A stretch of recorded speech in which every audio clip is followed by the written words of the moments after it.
I used to hate these drawings as a kid. And I still do, but in a good way.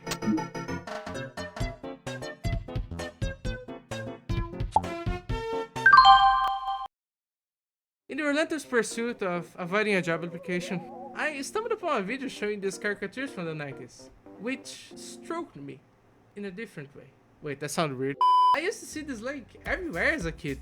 I know I'm a fuss here already, okay? And weirdly enough, I don't see them as much anymore. I don't know when was the last time I saw one of these. So, like every responsible artist with commission to finish, I ignored them all and went to search for knowledge. A caricature is a comical representation of someone with exaggerated features for humoristic purpose.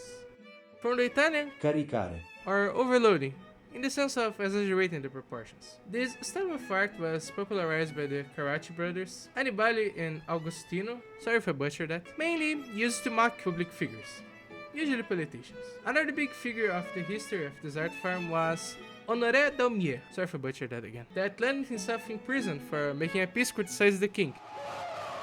And being released after 6 months made this, a reinterpretation of a piece of the same king turning into a peer. The illustration got so popular that the king prohibited any illustration of peers in the press, because it was used to mock his chubby face. Basically a meme, which means that people of the time were already shitposting. With the passing of time, the same energy was maintained, with the expressions being more and more exaggerated, and artists like Mark Drucker from the Mads magazine, which was one of the magazines at the time to popularize even more this extreme art style. But it wasn't quite exaggerated yet. Then we get to the 90s.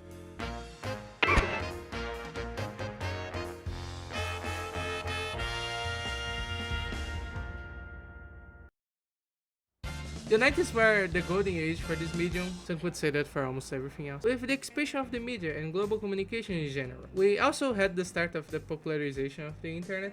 The world was starting to connect, for better or for worse. Shit really started to hit the fan with artists such as Sebastian Kruger, with way more exaggerated features than the art of the time, and this realistic texture, making the pieces feel even more real in a certain way. It's a grotesque beauty, just like Shrek. The style got extremely popular in Brazil, which already had a strong history of caricature by themselves. It was just natural that they, or we, embraced the art style, with depictions of popular soccer players, singers, celebrities, and of course, politicians. Not to say that other countries didn't use the art style, but it was something more niched. While in Brazil, it became the official art style for the press at the time. But with that, the intent also changed. It wasn't just to mock or criticize the subject. It became in a twisted way a form of admiration, like Shrek. But with every tendency, it starts to change. With the rise of digital illustrations and graphic design, people start to look for a more clean, some say corporate, design. And I mean, as a child, I fucking hate these things. But now, I see the twisted beauty of these pictures. Just like Shrek.